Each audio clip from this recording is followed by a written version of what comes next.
my sister had said. By then, the defibrillator had been in my body for 3 silent years, resting loyally above my left breast, keeping watch for the arrhythmia that could send me to the ground unconscious, with a heart quivering rather than pumping blood.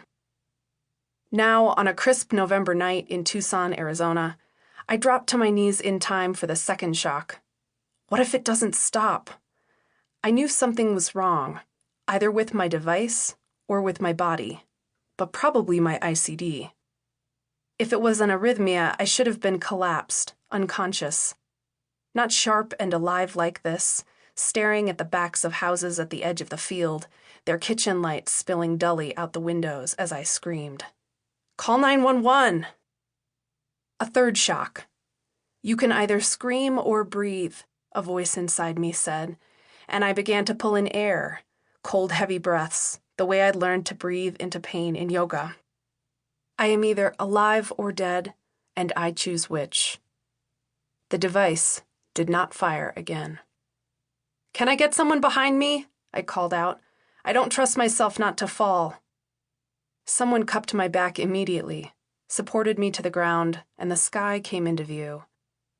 A ring of faces, the sharp white field lights, the smell of burning, which was me.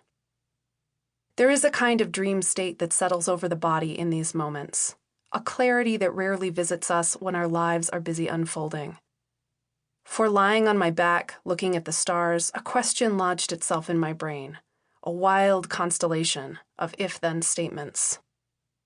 If the defibrillator just saved my life, if a defibrillator is just metal, if metal is mined earth, if children sometimes work in mines, if tunnels collapse, if warlords profit, if women are raped, if mountains are dismantled and made toxic, if mined earth just saved my life, was it worth it?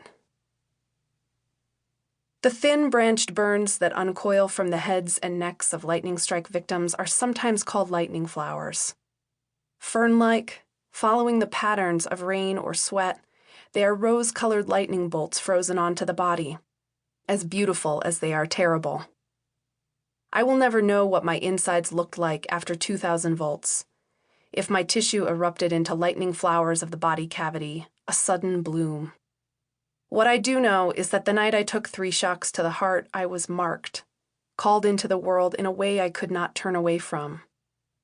What can save us, I would learn, never comes without cost. Some people say lightning strikes cure blindness. This is my version. Part 1.